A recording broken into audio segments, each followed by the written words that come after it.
Une église n'est pas appelée à stagner, une église est appelée à bouger.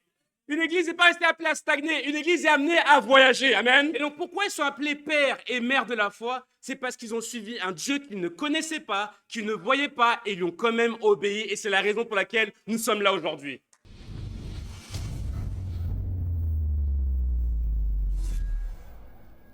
Aujourd'hui, comme ça a été dit dans la bienvenue, c'est un jour de célébration. Amen. C'est un jour de célébration parce qu'il y a plus de 2000 ans maintenant, le monde a été révolutionné et a changé à jamais. Parce qu'un homme, après 50 jours, après la Pâque, sa crucifixion et sa résurrection, s'est passé quelque chose. A eu la naissance de son assemblée, qui s'appelle l'Église. Amen. Une assemblée qui a pris naissance de manière internationale. Parce que tous les représentants du monde entier connus de l'époque étaient présents à Jérusalem, dans un but bien précis de glorifier Dieu, sans savoir qu'allait commencer l'Église. Et donc aujourd'hui, c'est juste incroyable de voir à quel point Dieu nous a rassemblés de toutes les nations pour qu'on puisse le louer. Amen. Pour ceux qui ne savent pas, on est en train de célébrer la Pentecôte aujourd'hui. Amen. Et qu'est-ce que c'est la Pentecôte? Pentecôte, ça veut dire 50. Donc c'est les 50 jours qui suivent la Pâque et donc la crucifixion de Jésus. Et Dieu va commencer son église à partir de là en acte 2. Une église qui va être appelée à suivre Jésus. Une église qui va être appelée à aller dans toutes les nations, dans un seul but, que tous puissent regarder les yeux vers Jésus et le louer tout simplement. Amen. C'est juste incroyable de voir le culte aujourd'hui et de voir toutes les personnes ici présentes qui ont fait l'effort de venir dans une tenue. Amen. Et vous allez me dire, mais toi tu parles, mais tu es venu dans quelle tenue? Moi, je suis venu en français, en vacancier. Parce qu'en France, on aime les vacances en France, c'est vrai ou pas? Non, il y en a qui me regardent bizarrement. On aime les vacances. En fait, c'est toutes les nations, comme j'aime aller partout, amen. Donc, ça représente toutes les nations, amen. Comme ça, on n'a pas de favoritisme. Et donc, aujourd'hui, on célèbre la Pentecôte. Et pourquoi on fait un culte international chaque année? C'est juste simplement pour se rappeler de ce que Dieu a fait en rassemblant toutes les nations, qui, au-delà de leur culture, au-delà de leurs origines, ont un seul but qui est de glorifier Jésus-Christ. Et c'est ce que je vois quand je vois toutes les personnes dans cette salle ici présentes. Amen. Qu'est-ce que ça veut dire église? Église, ça vient du grec ecclésia, qui veut dire appeler en dehors d'eux. Et donc, l'église, ce n'est pas un bâtiment. L'église, ce n'est pas une religion. Ce n'est pas une communauté de gens qui se retrouvent le dimanche par habitude, de manière culturelle. L'ecclésia, l'église, c'est l'assemblée des gens mis à part, appelés à sortir du monde et faire partie du royaume de Dieu. Ce que vont faire Karim et Marine aujourd'hui.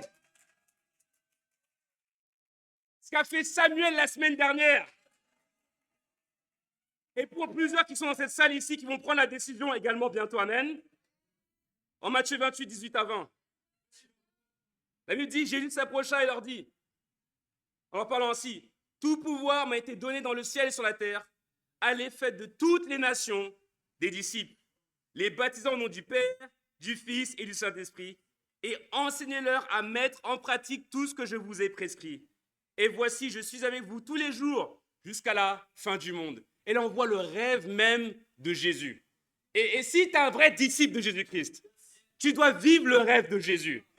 Ça ne va pas être quelque chose que tu entends le dimanche, mais quelque chose que tu dois vivre chaque jour. Et c'est ce que j'aime dans cette église, c'est qu'on se voit presque tous les jours. Et ce n'est pas forcé. Pourquoi? Parce qu'on est dans la mission ensemble pour sauver des âmes. Amen. Moi, je suis arrivé dans cette église, comme vous le savez pour la plupart, il y avait 8 personnes dans cette église. Et bien sûr, on n'était pas dans cette salle, on était dans une église de maison, comme ça s'appelle. Et je me rappelle arriver dans cette église, et je me rappelle avoir le même rêve encore dans leurs yeux, de voir qu'un jour des églises allaient être implantées dans toutes les nations. Et donc cette église est passée de 8 disciples à maintenant 143 disciples.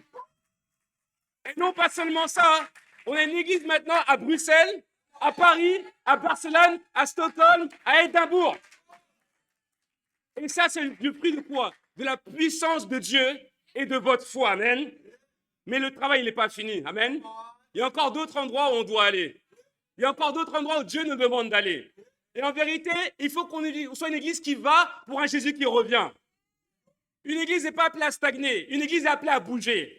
Une église n'est pas restée appelée à stagner. Une église est amenée à voyager. Amen. À voyager pourquoi? Pour l'évangile. On va parler de ça tout à l'heure, ne vous inquiétez pas. Moi, j'ai une question. Il y en a qui vont regarder la Coupe du Monde bientôt? Je dirais que la Coupe du Monde, c'est ce que j'aime et ce que j'aime pas, c'est qu'il n'y a que quelques équipes qui vont être sélectionnées.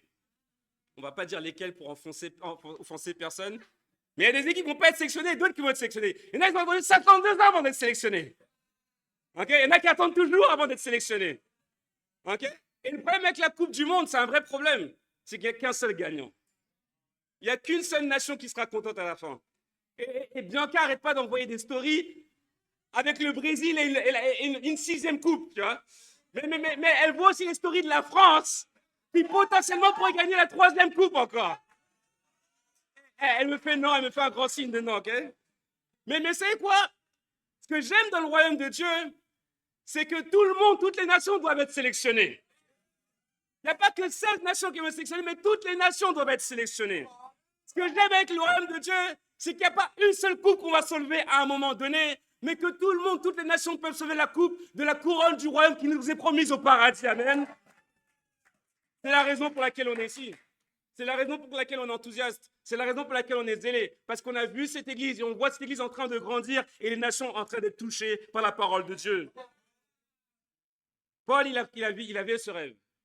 Les disciples du 1er siècle avaient ce rêve. Et c'est la raison pour laquelle 30 ans après le jour de la Pentecôte, jour pour jour, Paul a pu dire, pas exactement jour pour jour, mais 30 ans après, Paul a pu dire en Colossiens 1, verset 6, « Cet évangile est parvenu jusqu'à vous comme il porte du fruit et se multiplie dans le monde entier depuis le jour où vous avez entendu et connu la grâce de Dieu en vérité. » Donc 30 ans après la Pentecôte, ce qui s'est passé, c'est que le monde entier, connu de l'époque, était évangélisé. Amen. Dieu veut une église qui va pour un Jésus qui revient. Et donc, comme je l'ai dit, pour aller dans toutes les nations, il faut bien envoyer des gens. Pour aller dans toutes les nations, il faut bien envoyer des gens, n'est-ce pas? Et ça fait plaisir de voir des nations ici dans l'église. Est-ce qu'il y a des Malgaches ici? Ah, je sais que vous êtes plus que ça. Est-ce qu'il y a des Philippins ici? Bon, pour pas qu'ils boudent, on n'a pas dit leur nom tout à l'heure. Est-ce qu'il y a des Ivoiriens ici? Il faut faire attention avec eux. Ok? Est-ce qu'il y a des Congolais ici? Est-ce qu'il y a des Camerounais ici? Est-ce qu'il y a le Bénin ici? Est-ce qu'il y a le Cap-Vert ici? Ouais! Amen. Ok. Est-ce qu'il y a des Réunionnais ici? Des Brésiliens ici, je suis comme ça. Des Italiens ici. Est-ce qu'il y a le 971 ici? Ok.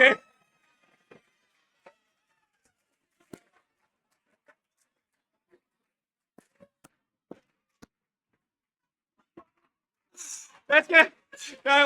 On y va, bon, on y va. Est-ce qu'il y a la Martinique ici? Est-ce qu'il y a des Moldaves ici? Est-ce qu'il y a des Colombiens ici? Est-ce qu'il y a des Espagnols ici? Amen. Est-ce qu'il y a des Français ici? Dieu veut toutes les nations. Pas quelques-unes, mais toutes les nations. Amen. Le titre de mon message, c'est « Voyage, voyage ». Il faut une église qui va pour un Jésus qui revient. Voyage, voyage. Premier point. Fais tes bagages, on s'en va. Fais tes bagages, on s'en va. Ne vous inquiétez pas, on va étudier la Bible. C'est pas du show, ok? Genèse 11, on va bien étudier la Bible. Genèse 11.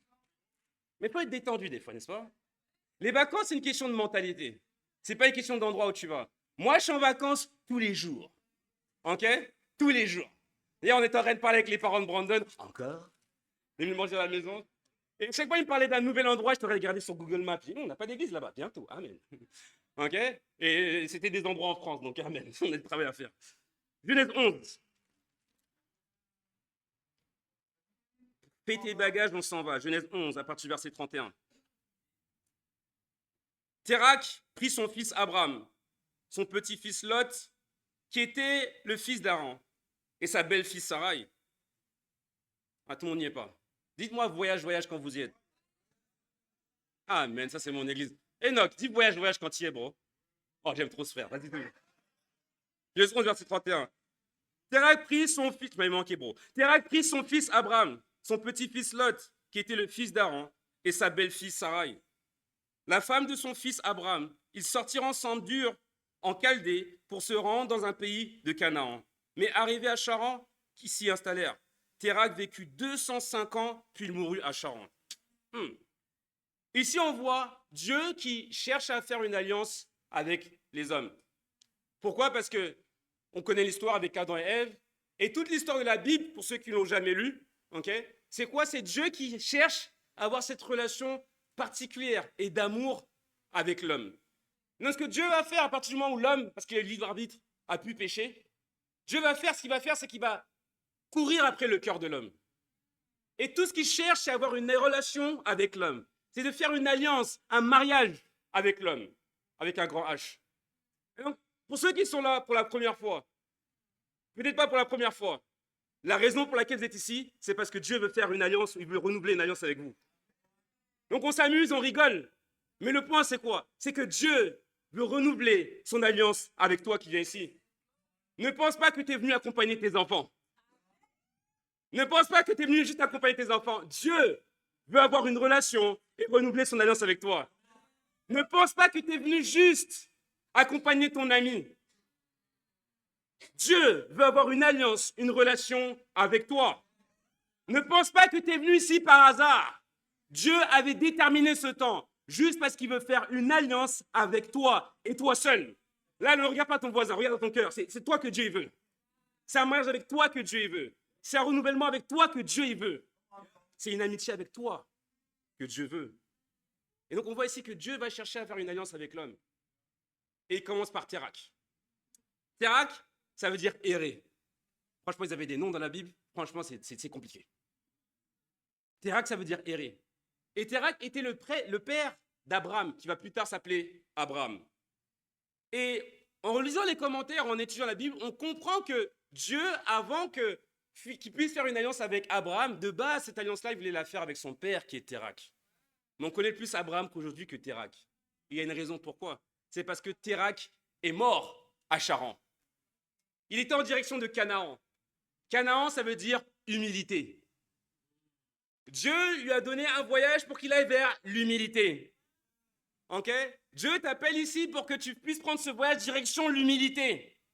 Là où tu vas avoir une vraie relation avec lui.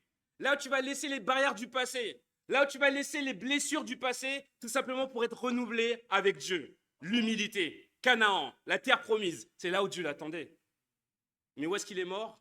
À Charan. Charan, ça veut dire carrefour. Vous savez, dans un carrefour, il y a plusieurs voies. Ok? Pas obligé de conduire pour savoir ça, n'est-ce pas? Un carrefour, il y a plusieurs voies. Et donc, il est mort au carrefour des décisions qu'il devait prendre dans sa vie. Tu sais, l'expression qui dit d'être mort dans le film. Moi, je préfère mourir dans le film. Ok? En m'étant battu pour Jésus-Christ. Mais pas mourir au carrefour de l'hésitation. Ok? Tu sais que tu dois grandir spirituellement, mais tu es en train d'hésiter. Tu sais que tu devrais être baptisé aujourd'hui, mais tu es en train d'hésiter. Tu sais que tu devrais être en sortie et marié, mais tu es en train d'hésiter. Tu sais que tu devrais demander pardon, mais tu es au carrefour de l'hésitation. Attention, attention. Térak est mort au carrefour d'hésitation. Mourir au carrefour. C'est comme ça que son histoire elle termine. 205 ans. Et vous voyez ici, Dieu, comme j'ai dit, il ne veut pas qu'on soit un carrefour d'hésitation, mais il veut qu'on passe au prochain niveau. C'est ce que Dieu veut. Dans son amour pour nous, Dieu veut qu'on passe au prochain niveau. Dieu veut qu'on grandisse, comme tout enfant qui veut voir son enfant grandir. Quand tu regardes le papa d'Estelle et comment il la regarde, tu vois vraiment qu'il voit sa fille grandir et il est émerveillé. Et il est heureux. La manière dont il parle de sa fille, c'est genre, ok, d'accord, ok. Et donc le point, c'est quoi ici? C'est Dieu dans son amour, à plus forte raison, à quel point il veut nous voir grandir. Pour les parents, à quel point on veut voir nos enfants grandir. Voir le baptême de Samuel la semaine dernière qui a été baptisé à 16 ans. J'ai pensé à mon fils, j'ai pensé au prochain, à Léni, et c'est bientôt. C'est bientôt. En plus, de la même passion, le foot. Ok, on va lui présenter son prochain formateur, d'accord? Mais le point, c'est quoi? C'est que tu veux voir tes enfants grandir. Ma plus forte raison, Dieu veut te voir grandir. Il ne veut pas te voir mourir à un carrefour d'hésitation. Et tu sais dans ton cœur aujourd'hui, maintenant, ce que tu dois changer pour passer au prochain niveau. s'il te plaît, ne reste pas au carrefour et passe au prochain niveau. Amen. Vous savez, douter, le mot en grec, ça veut dire juger. Vous cherchez les mots dans la Bible, c'est écrit en grec, c'est écrit en araméen. Il y a une qui aime la Bible ici? Juste pour être sûr. Amen? Amen. Ok. Et donc, le mot douter, ça veut dire juger. Donc, en fait, quand on doute de Dieu, quand on doute, en fin de compte, des circonstances de nos vies, quand on doute de ce qui se passe, en fait, on se met au-dessus de Dieu, on est en train de juger la situation. Et donc, le point ici, c'est de ne pas rester dans nos doutes et dans nos échecs, ne pas rester au carrefour, comme je disais, mais de passer à la prochaine étape. Juste imagine ton prochain niveau avec Dieu. Imagine à quoi ressemblerait ton mariage. Parce que tu montres aux gens ce qui se passe à la maison. Si vraiment tu passes au prochain niveau de ta relation avec Dieu, imagine ce qui se passerait dans ton mariage avec Dieu. Parce que tu montres le dimanche à tout le monde. Mais vraiment ce qui se passe quand tu te lèves dès le matin. Et si tu passais au prochain niveau, imagine seulement ce qui se passerait. Imagine si tu passais au prochain niveau d'un point de vue émotionnel, où tu n'es plus blessé, où tu n'es plus guidé par les blessures du passé. Ce qui se passerait d'un point de vue émotionnel, si tu vis plus par rapport au regard des autres quand tu as échoué, ou même quand tu réussis. Si tu grandis d'un point de vue émotionnel et tu veux pardonner tes parents parce qu'ils ne sont pas responsables de ce que tu fais aujourd'hui, tu es adulte, mais tu as une relation avec Dieu. Imagine ce qui se passerait si tu pouvais juste évoluer, tout simplement. C'est ce que Dieu veut. Il ne veut pas que tu restes au carrefour, il veut que tu passes au prochain niveau. Genèse 12, verset 1, dites-moi Alléluia quand vous y êtes. Oh là là là là là là. Dites-moi Alléluia quand vous y êtes. Comment vous êtes? Ça veut dire quoi Alléluia? Ok, tout à l'heure, je dis voyage, voyage, tout le monde est là. Voyage, voyage. Alléluia, alléluia. Ok, amen. Alléluia quand vous y êtes. Amen. Genèse 12, verset 1. Juste pour être sûr qu'on est connecté. Amen. L'Éternel dit à Abraham, quitte ton pays, ta patrie et ta famille, et va dans le pays que je te montrerai. Je ferai de toi une grande nation, je te bénirai et je rendrai ton nom grand. Tu seras une source de bénédiction. Je bénirai ceux qui te béniront et je maudirai ceux qui te maudiront. Et toutes les familles de la terre seront bénies en toi. Abraham partit conformément à la parole de l'Éternel et Lot partit avec lui. Abraham, avant de s'appeler Abraham, s'appelait Abraham. Abraham, ça veut dire père exalté. Et son père, Abraham, était Térak. Il avait des richesses, il avait des biens. Et donc, en quelque sorte, il était exalté. Et Dieu vient le voir et lui dit, écoute, Abraham, on va en équipe missionnaire. Où? Devine. Prends tes affaires, va à l'aéroport et tu verras. On va en équipe missionnaire. Avec qui? Toi et ta femme. Vous partez. Et prends ton neveu avec toi. Il va te causer des problèmes, mais vas-y, prends-le quand même.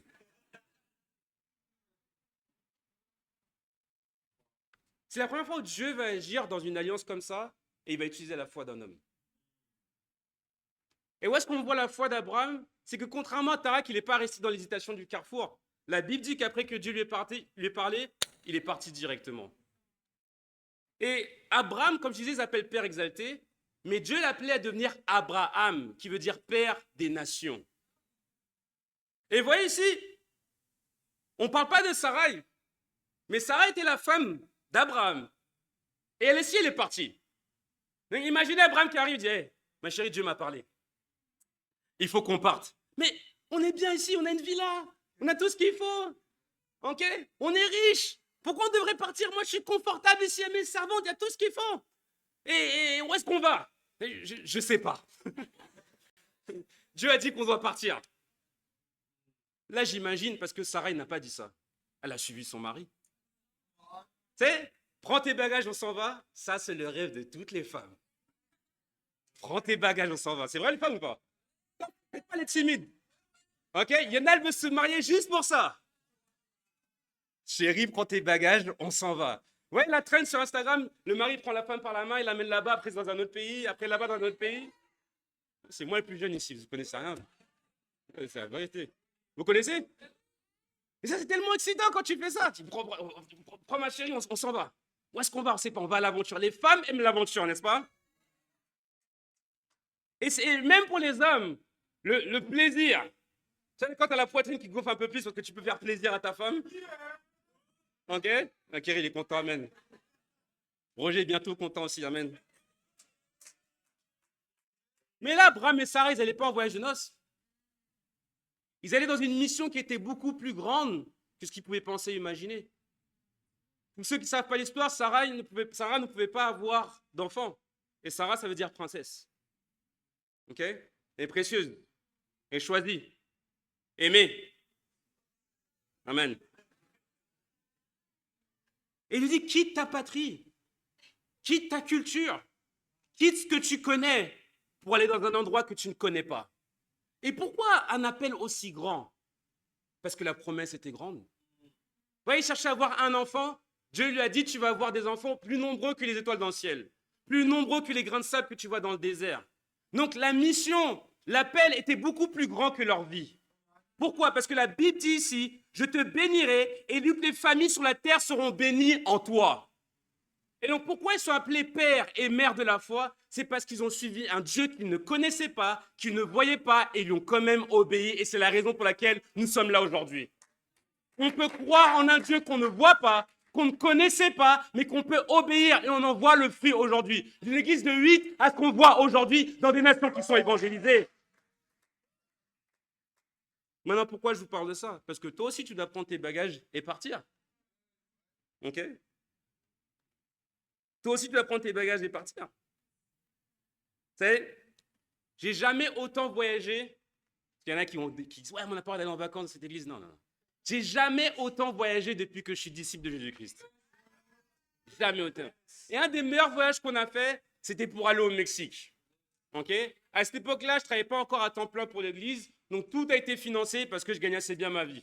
Ok? Et ce qui s'est passé, c'est que ma femme et mes enfants, on est partis au Mexique. On est partis au Mexique pourquoi? Pour une conférence. D'accord? Et vous dire, ouais, mais une conférence, c'est pas vraiment des vacances. Ok? On va en parler tout à l'heure. On est parti dans une conférence. Et on est parti au Mexique et on était en train de chercher le billet le moins cher. Et quand tu cherches le billet le moins cher, qu'est-ce qui va te passer? Tu vas avoir plein d'escales. Et si tu ne regardes pas bien, des fois, tu vas avoir une escale de 24 heures dans un pays. Et parfois, ça peut te revenir même plus cher de faire des escales plutôt que d'aller direct. Mais quand tu dois appuyer sur le bouton, sur Easy, je sais pas quoi, ou sur Google pour payer ton billet, ça coûte cher et ça fait mal. Donc, tu cherches toujours à avoir le billet le moins cher. Et donc, comme je cherchais à avoir le billet le moins cher, on est parti avec ma femme, mon fils qui avait 3 ans et le dernier qui avait 3 mois avec qui on est parti au Mexique. Et donc, ouais, mes enfants sont radicaux. Et donc, on est parti et on a fait, je crois, 3 escales. Ou 2 escales. 2 escales. Mais ça a terminé par 3 escales. Ça, les billets qu'ils vous donnent, où ils vous disent, vous allez arriver à Dallas à 10h59 et, et le prochain avion, il est à 11h à Houston. Après Houston, c'est midi 1 jusqu'à Mexico City. En gros, ça ne marche pas. Pourquoi? Parce que si tu rates juste de 2 secondes tes bagages ou quelque chose, parce que des fois, il faut récupérer les bagages dans les escales, quand tu payes vraiment moins cher, tu vas arriver en retard. Vous avez déjà connu ça ou pas? Et le point ici, c'est quoi? C'est que parfois, en tant que disciple, Dieu nous donne une destination, mais on veut prendre des escales. Laisse-moi m'arrêter d'abord ici, dans le péché là. Laisse-moi d'abord retourner dans le passé un petit peu. Laisse-moi pas passer par l'escale de la négativité. Laisse-moi pas passer par l'escale du doute. Laisse-moi pas passer par l'escale de l'orgueil, ainsi de suite. Et tu vas dans la destination, mais tu y vas petit à petit. Et parfois, tu peux perdre du temps, tu perds de l'argent, tu perds ta foi en faisant ça. Parfois, tu as ceux qui veulent voyager en première classe seulement. Ça, c'est mon rêve. Jamais fait. Les disciples première classe. Toujours partis les premiers, arrivés les derniers à l'église. Ok? Disciples confortables.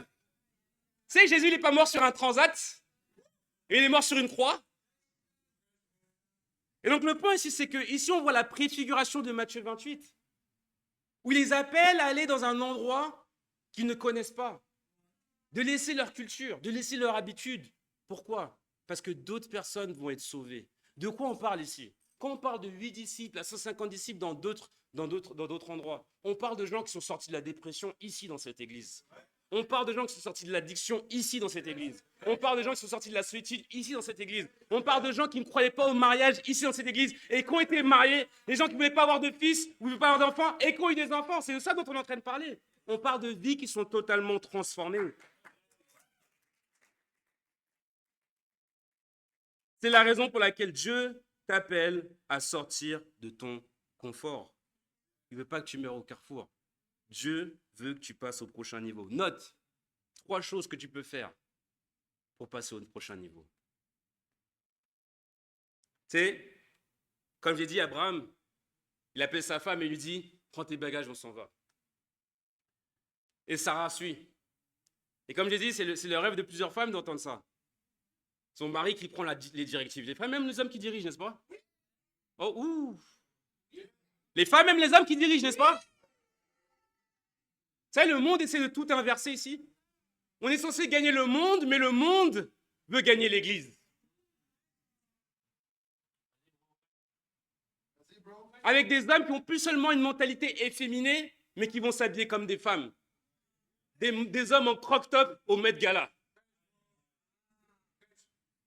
Et le monde est en train de propager ça en disant « Ouais, mais le côté féminin, non. Si ça ne te plaît pas ce que je suis en train de dire, lis la Bible. La Bible dit que les hommes qui sont efféminés, ils ont une seule destination, c'est pas le paradis. » Ok? La relation entre un homme et une femme, c'est pas qu'un homme ou une femme, il y en a un qui est supérieur à l'autre. Non, c'est comme dans une équipe qui gagne. Chacun connaît son rôle. On est tous égaux devant Dieu. Mais Dieu a donné des ordres spécifiques à l'homme et des ordres spécifiques à la femme. Pour moi, les femmes sont beaucoup plus fortes que les hommes. Ça, je le dis. Moi, je ne pourrais pas porter un être humain pendant 9 mois dans mon ventre. J'arrive pas à comprendre. Je vois des femmes qui marchent tranquillement au parc américain à côté de chez moi, avec un bébé dans le ventre, elles ont un sourire. Moi, je ne pourrais pas. Je suis trop égoïste pour avoir un bébé dans mon ventre. Ok? Donc ça, c'est la force des femmes. N'est-ce pas, les femmes? Ok, j'ai perdu à un moment donné. Ok? Et c'est vrai que la semaine prochaine, on va faire un culte spécial pour les fêtes des mères. Amen.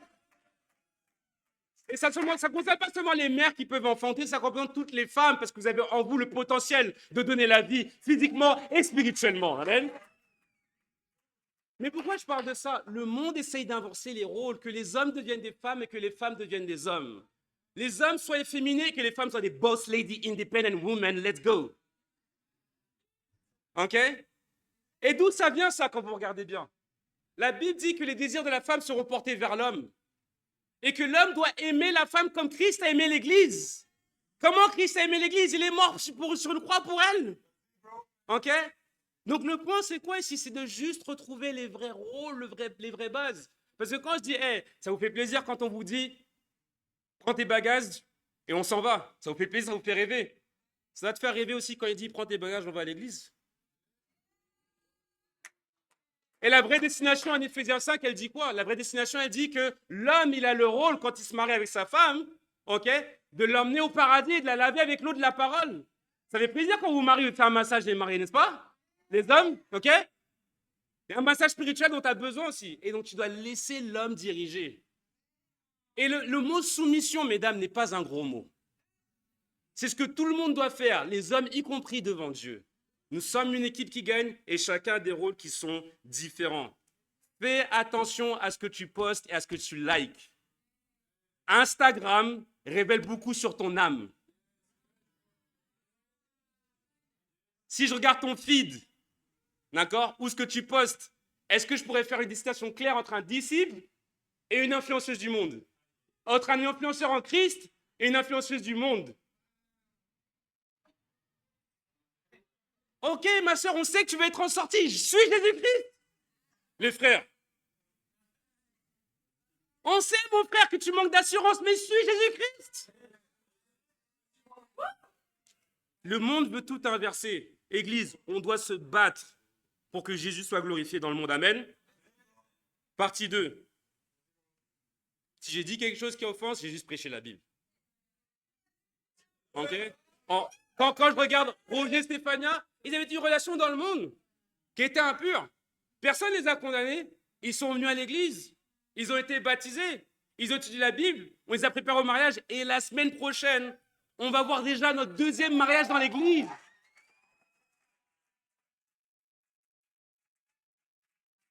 Donc, on peut parler comme on veut. Les fruits sont là. Donc, pour toi qui viens pour la première fois, ne te sens pas agressé. Dieu veut renouveler ta vie. Il veut te montrer le vrai symbole de l'amour. Attends, je vais toucher là-dessus. Moi, je pensais savoir ce que c'était l'amour. Mais en fait, j'aimais plus être avec ma copine plus que je l'aimais elle-même. La sensation de lui dire, prends tes bagages, on s'en va en week-end. La sensation d'aller au ciné avec elle. La sensation d'être avec elle. Mais l'aimer elle, j'ai compris que l'aimer elle, c'est aimer Jésus-Christ et aimer ce que Jésus-Christ veut d'elle. Le paradis.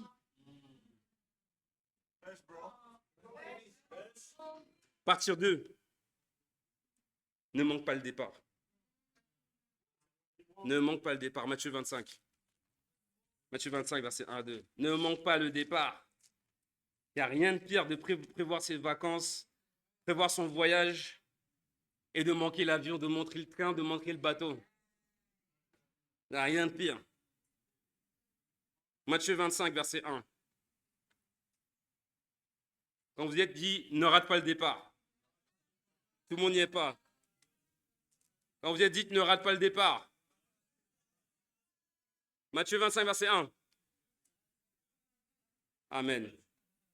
Alors le royaume des cieux ressembla à 10 jeunes filles qui ont pris leur lampe pour aller à la rencontre du marié.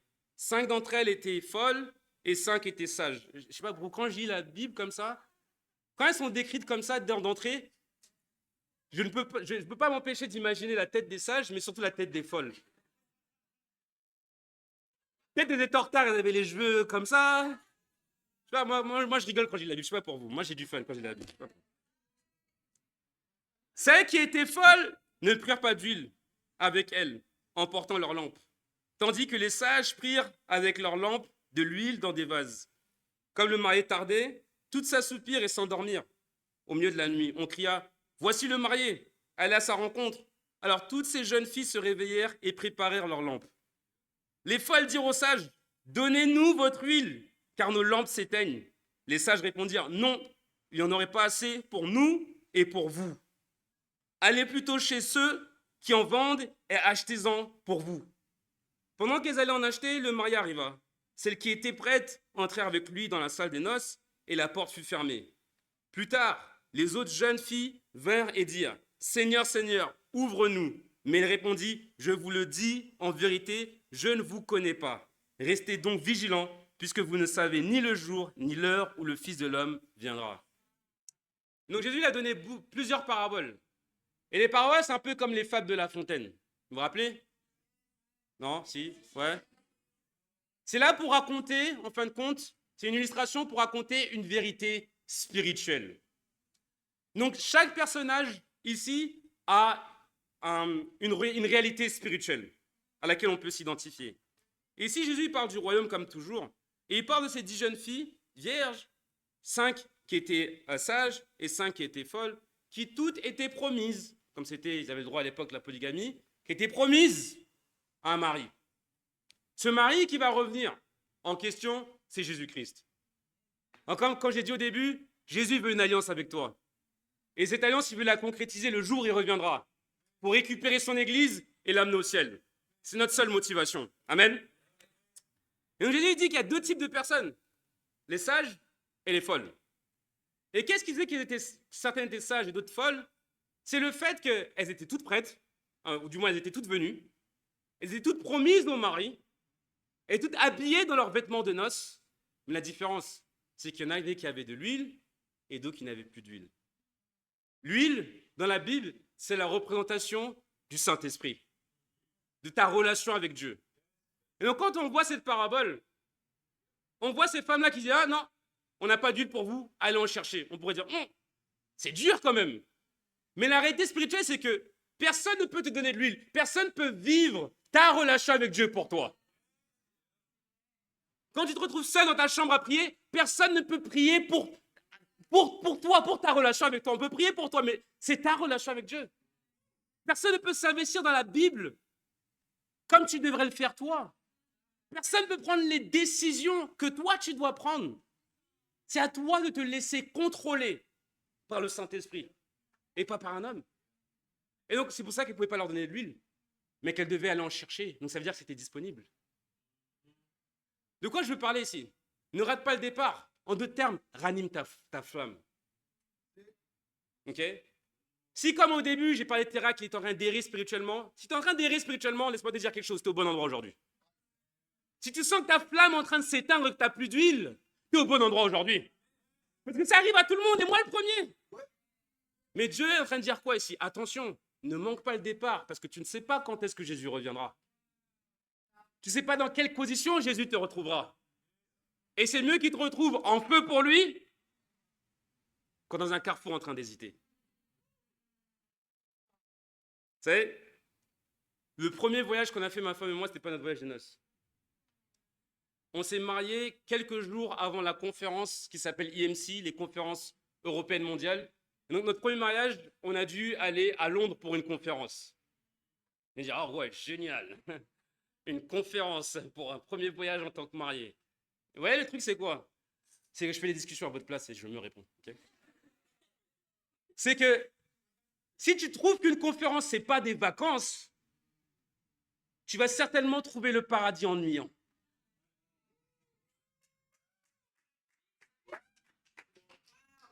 Vous savez d'où vient le mot vacances?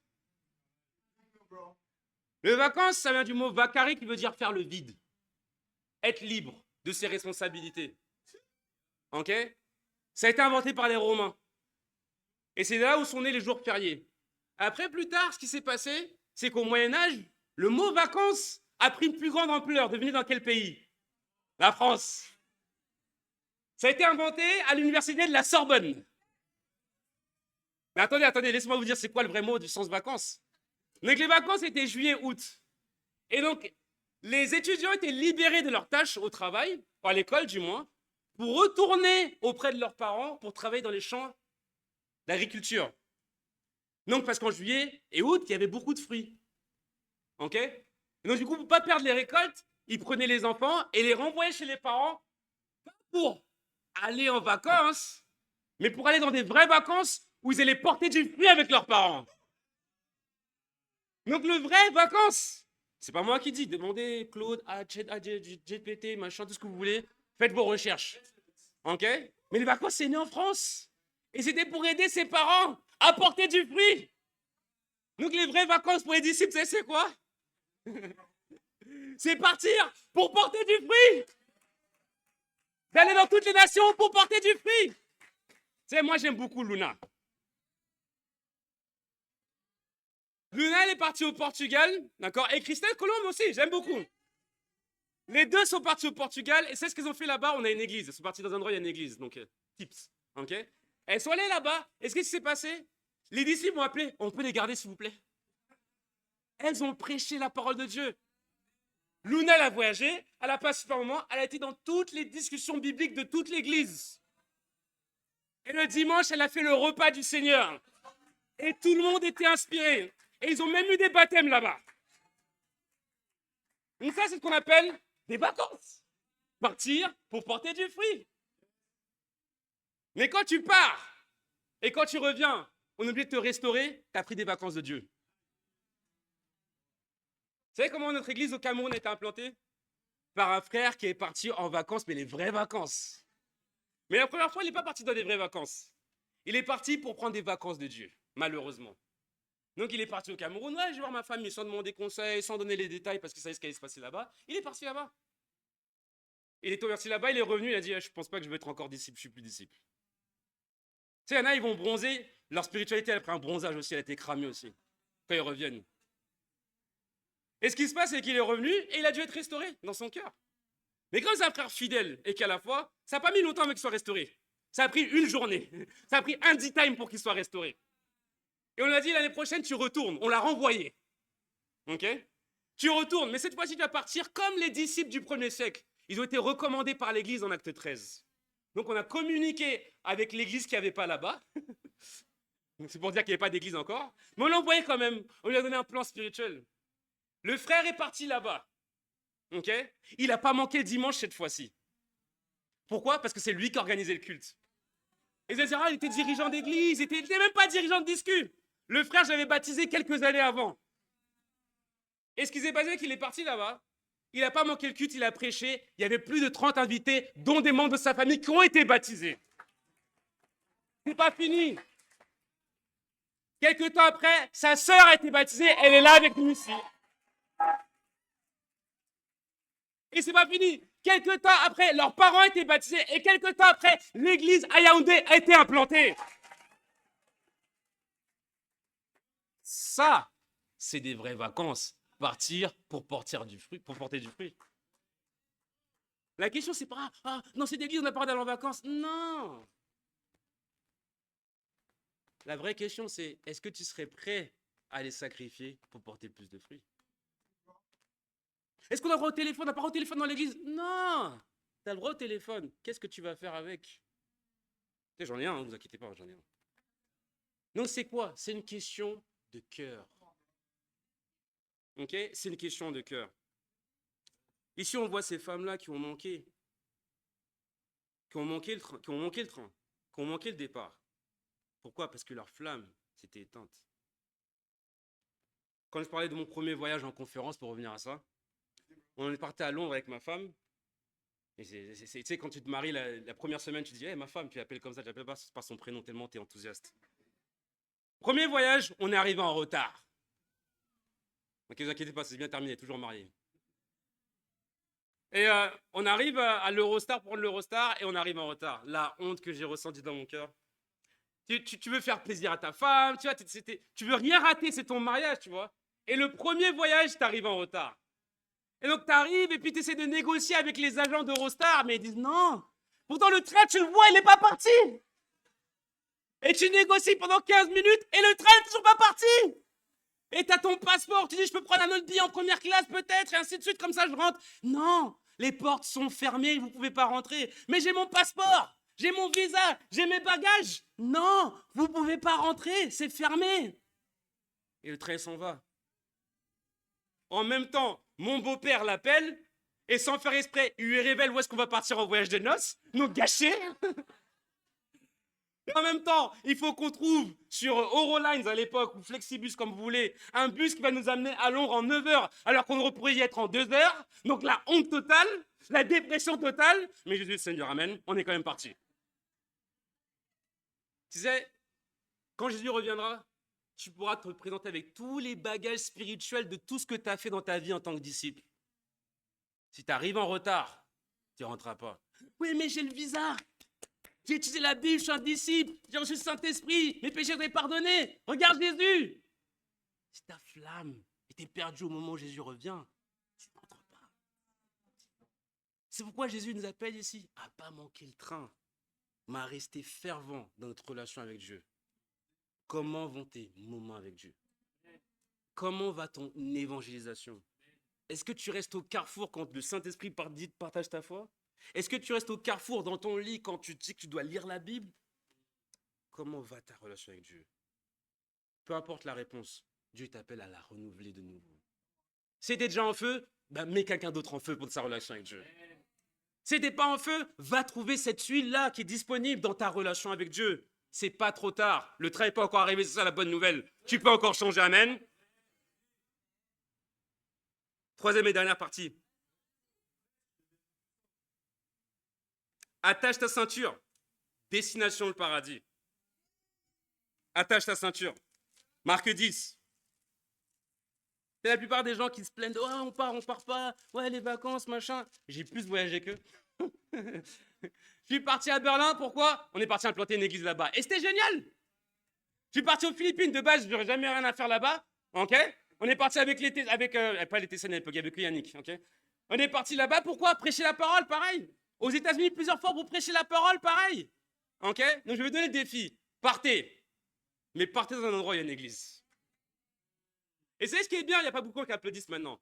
Mais quand on va évangéliser toutes les nations et qu'on va dire partez, il y a une église, oh, Brésil, let's go.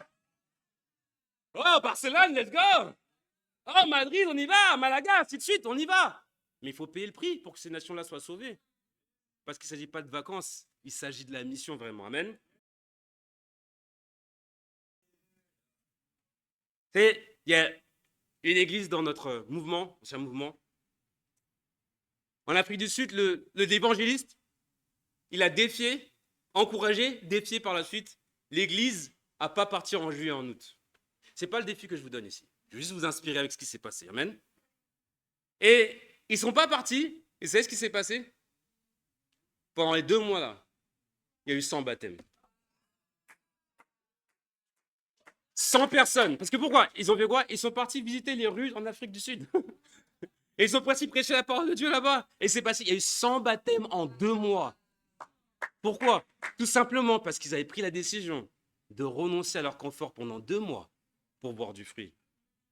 Je ne vais pas défier l'église cette année. Seulement en 2027. C'est juste un défi, tu n'es pas obligé de le faire. Tu n'es pas obligé de le faire. Juste inspire, amen. Attache ta ceinture, destination le paradis. Marc 10, verset 17. Marc 10, verset 17. Histoire du jeune homme riche. Comme Jésus se mettait en chemin, un homme accourut et se jeta à genoux devant lui. Bon maître, lui demanda-t-il, que dois-je faire pour hériter de la vie éternelle? Jésus lui dit, pourquoi m'appelles-tu bon? Personne n'est bon, si ce n'est Dieu seul. Tu connais les commandements. Tu ne commettras pas d'adultère et tu ne commettras pas de meurtre. Tu ne commettras pas de vol, tu ne porteras pas de faux témoignages. Tu ne feras de tort à personne, honore ton père et ta mère. Ils lui répondirent, Maître, j'ai respecté tous ces commandements dès ma jeunesse. L'ayant regardé, Jésus l'aima et lui dit, il te manque une chose, va vendre tout ce que tu as, donne-le aux pauvres et tu auras un trésor dans le ciel. Puis vient cette parole et s'en alla tout triste, car il avait de grands biens. Et regardant autour de lui, Jésus lui dit à ses disciples qu'il est difficile à ceux qui ont des richesses d'entrer dans le royaume de Dieu. Les disciples furent effrayés de ce que Jésus parlait ainsi. Et des fois, Jésus va dire des choses radicales, ça fait peur. Il y a Jésus qui est doux, il y a Jésus qui est sur la croix, pardonne-leur. Il y a Jésus qui s'abaisse et qui lave les pieds. Il y a Jésus qui restaure. Il y a Jésus qui redonne la vue. Il y a Jésus qui conforte, qui console. Mais pour ce faire, il y a aussi le Jésus qui va dire des choses radicales. Pas parce qu'il ne nous aime pas, mais parce qu'il sait exactement ce qui est bon pour nous. Il y a des passages, honnêtement, de la Bible, j'aurais rayé si je pouvais. Mais ce n'est pas moi qui l'ai écrite. C'est la parole de Dieu, on ne peut pas l'effacer. Amen. La Bible dit, au verset 24, les disciples furent effrayés de ce que Jésus parle ainsi. Il a repris, mes enfants, qu'il est difficile à ceux qui se confient dans les richesses d'entrer dans le royaume de Dieu. Il est plus facile à un chameau de passer par un trou d'aiguille qu'à un riche d'entrer dans le royaume de Dieu. Les disciples furent encore plus étonnés et se dirent les uns aux autres, qui donc peut être sauvé? C'est trop dur, on parle de vacances et je suis français. C'est trop dur à attendre. Verset 27, Jésus les regarda et dit, aux hommes cela est impossible, mais non à Dieu, car tout est possible à Dieu. Alors Pierre lui dit, nous avons tout quitté et nous t'avons suivi. Jésus répondit, je vous le dis en vérité, personne n'aura quitté à cause de moi et à cause de la bonne nouvelle sa maison, ses frères, ses sœurs, sa mère, son père, sa femme et ses enfants ou ses terres, sans recevoir au centuple dans le temps présent des maisons, des frères, des sœurs, des mères, des enfants et des terres avec des persécutions, et dans le monde à venir, la vie éternelle. Bien des premiers seront les derniers et bien des derniers seront les premiers. Jésus fait la rencontre d'un homme incroyable. La Bible dit Jésus l'a regardé et l'a aimé. Et il l'a pas aimé parce qu'il avait une connaissance biblique, il l'a aimé parce que c'était à son fils, c'est un être humain. Donc que tu crois ou que tu ne crois pas, tu es un enfant de Dieu. Maintenant, tout ce qui compte, c'est qu'il y ait une relation avec lui. Et cet homme-là, il est venu vers Jésus d'une manière très rare. La plupart des gens, ils venaient parce que Jésus multipliait les pains. Ils venaient parce qu'ils avaient un problème. Ils venaient parce qu'ils avaient besoin d'une guérison. Et c'est peut-être pourquoi vous êtes venus à l'église et c'est une bonne chose. Mais ici, cet homme-là, il est venu parce qu'il a dit, je veux avoir la vie éternelle. Je veux savoir comment être sauvé. Et ça me fait penser à Karim qui va être sauvé aujourd'hui. Karim vient d'un background musulman. Et le Seigneur avait déjà fait un travail bien avant qu'il soit rencontré ou quoi que ce soit. Pourquoi? Parce qu'il s'est dit non, je ne vais pas faire quelque chose dans lequel je n'ai pas de conviction. Et donc il s'est considéré sans religion pendant presque 2 ans, c'est ça? 2 ans. Et après ça, il a été rencontré par un disciple pour étudier la Bible.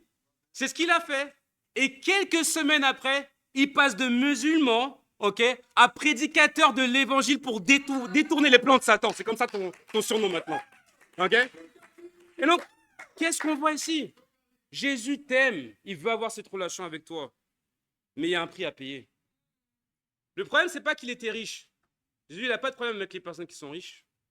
Il y en a qui sont riches ici, je ne vais pas dire leur nom. Mais il y en a beaucoup qui sont riches. Mais en vérité, on est tous riches ici. Vous savez, il y a un concours qui est passé du pays qui se plaint le monde, qui se plaint le plus au monde. On a la Coupe du Monde, les gars.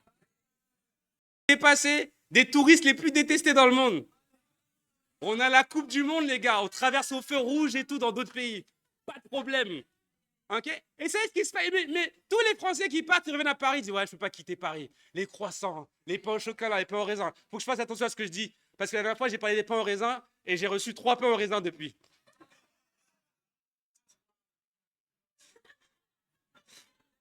Merci. Amen. Mais le point, c'est quoi? C'est que quand tu quittes Paris, tu reviens, tu dis ouais, c'est la plus belle ville au monde, et ainsi de suite. Et c'est pourquoi on est tant. Pourquoi on se plaint autant? Et j'aime la France, j'aime ça de Paris. Vous savez pourquoi on se plaint autant? Parce que notre vie, elle est tellement confortable et riche. Ce qui fait que quand on arrive dans notre pays, il n'y a pas de baguette, il n'y a pas de croissant, mais c'est pas comme chez moi. OK? Et le niveau de vie il est tellement confortable et élevé que c'est facile de se plaindre. Vous voyez ce que je veux dire ou pas?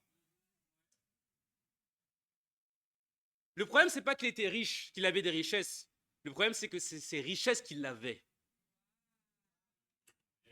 Le problème, c'est pas le fait qu'il avait des richesses. Le problème, c'est que ses richesses avaient son cœur. Encore une fois, les vacances, c'est pas interdit. Mais est-ce que ça va pas avoir ton cœur à un moment donné? C'est ça juste la question. Ici, Jésus le regarde et il dit, il te manque une chose. Ça nous montre qu'il peut te manquer une chose pour pouvoir avoir cette relation avec Dieu.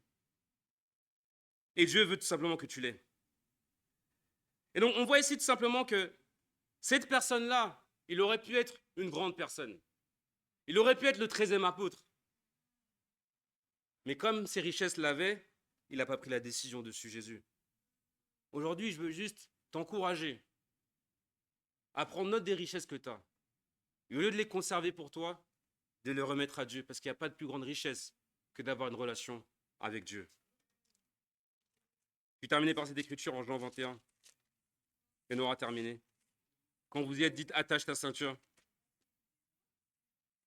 Jean 21, à partir du verset 15. Ok, Aurélie, let's go. Lorsqu'ils eurent mangé, Jésus dit à Simon-Pierre, Simon, fils de Jonas, m'aimes-tu plus que ceci? Il lui répondit, oui Seigneur, tu sais que j'ai de l'amour pour toi. Jésus lui dit, nourris mes agneaux. Il dit une deuxième fois, Simon, fils de Jonas, m'aimes-tu? Pierre lui répondit, oui Seigneur, tu sais que j'ai de l'amour pour toi. Jésus lui dit, prends soin de mes brebis. Il lui dit la troisième fois, Simon, fils de Jonas, as-tu de l'amour pour moi? Pierre fut attristé de ce qu'il lui avait dit la troisième fois, as-tu de l'amour pour moi? Il lui répondit, Seigneur, tu sais tout, tu sais que j'ai de l'amour pour toi.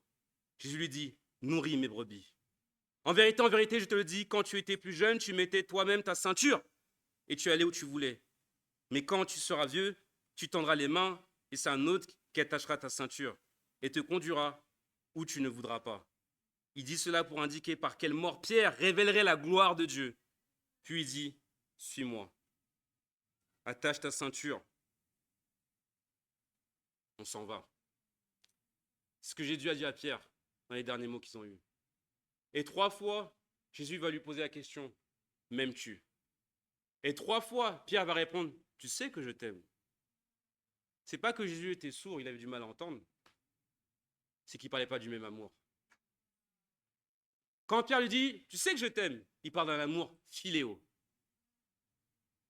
Je t'aime bien. Je t'apprécie. J'aime être dans ta compagnie. Pour les plus jeunes, je te kiffe. Mais Jésus lui parlait d'un amour agapé. Le même amour dont Jésus nous parle quand il dit aimez-vous les uns les autres. Agapé, un amour qui est inconditionnel. C'est ce niveau-là d'amour que Jésus demandait de la part de Pierre.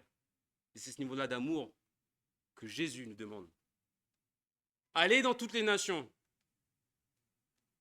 Allez dans toutes ces villes qu'on a citées auparavant. Ça va se faire indépendamment de notre volonté parce que Dieu a une mission, il va l'accomplir. Il n'a pas pu le faire avec Térac, il l'a fait avec Abraham. Mais j'ai la foi qu'il va le faire avec les personnes qui sont dans cette pièce. Mais le point, c'est quoi? C'est tout simplement de prendre ses bagages et de partir. Il faut qu'on soit une église qui va pour un Jésus qui revient. L'autre point, comme j'ai dit tout à l'heure encore une fois, c'est pas seulement de prendre ses bagages, mais c'est de ne pas rater le train, de ne pas rater le départ, de ne pas rester au carrefour, parce que Dieu nous envoie. D'attacher sa ceinture et de comprendre que ce n'est pas une question de vacances, ce n'est pas une question d'études, ce n'est pas une question de quoi que ce soit, mais c'est vraiment une question d'amour. Dieu t'aime. Dieu veut qu'on l'aime en retour. Dieu aime ses nations. Il veut qu'on aille les gagner en retour. Il veut qu'on aille dans toutes ces villes qu'on a citées auparavant. Dieu veut le faire, pas seul. Il veut le faire avec toi. Donc, voyage, voyage. Allons là où Dieu nous a appelés, dans toutes les nations. Voyage, voyage. Donnons notre cœur à 100% pour accomplir sa mission. Voyage, voyage. Attachons notre ceinture parce que Dieu s'apprête à faire quelque chose de grand. Ne te rate pas le train. À Dieu soit toute la gloire. Je vous aime.